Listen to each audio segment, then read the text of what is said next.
Good morning. It's Saturday, December 5th, and try as I might to avoid ranting about President Trump and his actions, this last thing that I read is so bad that I have to talk about it.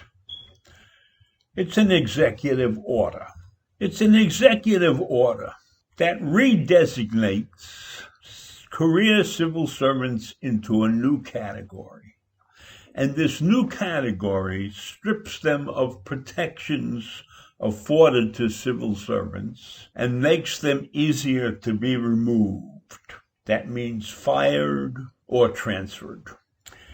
Now, by doing that, it means that these people can be fired for virtually no cause or transferred to some other department for no cause, and they can be replaced by Trump loyalists. Now, why, in the final weeks of his presidency, would he sign an executive order like this? What is going through that evil mind of his? Probably something like this. I'm going to get rid of most of the people who have offended me in some way. They have spoken out and disagreed with my decision, or they have not done things exactly the way I would want them done.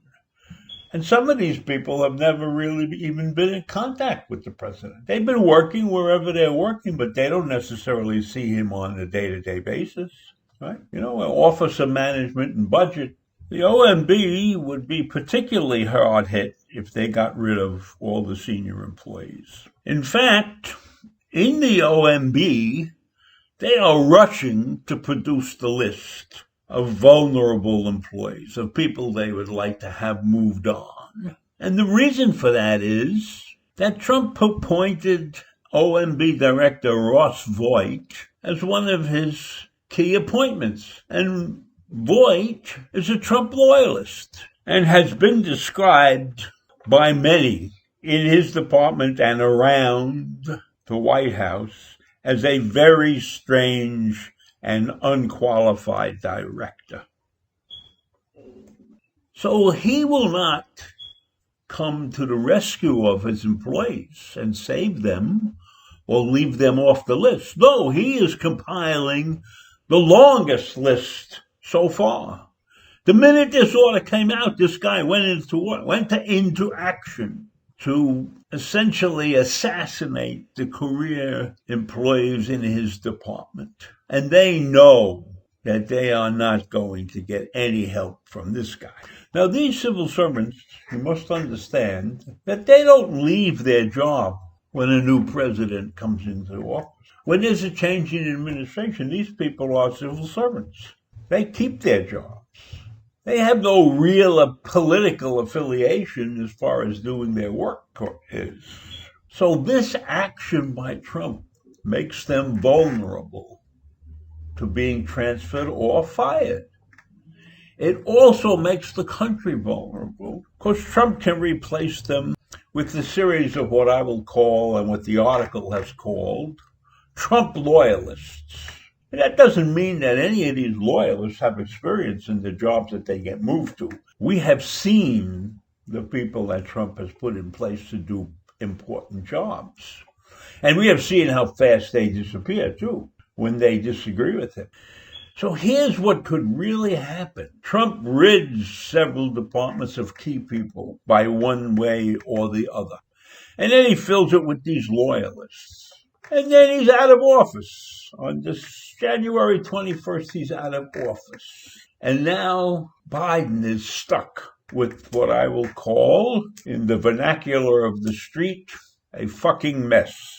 He's got all of these people who have been reassigned and replaced by Trump loyalists. And now he has to find all these people, find the ones that are still working, because many could have been fired, has to find the people who are working in their new jobs, so to speak, and he has to get rid of all the Trump loyalists. That could set the administration back 6 months, maybe a year, in the amount of work that has to get done. So the country is faced with this dilemma. And if I were Biden and Harris, what I would be doing right now is getting a list of all of these people that have been designated and reassigned. And I would be getting a list of everybody that Trump appointed, every single appointment that they have made. And I would be preparing to get rid of every one of those people as soon as I could.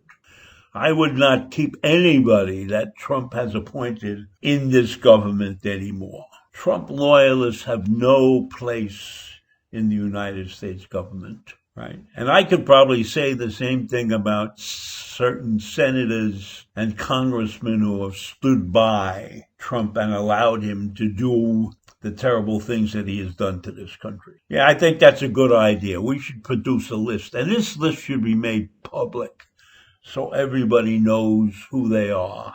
And maybe that will affect their chances of getting employment elsewhere later on. That would be a fitting punishment. And then they could think about the lives that they have destroyed while they were in Trump's orbit. So that's all I have to say for this morning. And I'm really sorry I have to keep ranting about Trump, but it's unavoidable. The man has done things that nobody's ever done before. No sitting president has ever done before. And it deserves to be mentioned to the world. So that's my story for today, and I'll see you in the morning. Bye.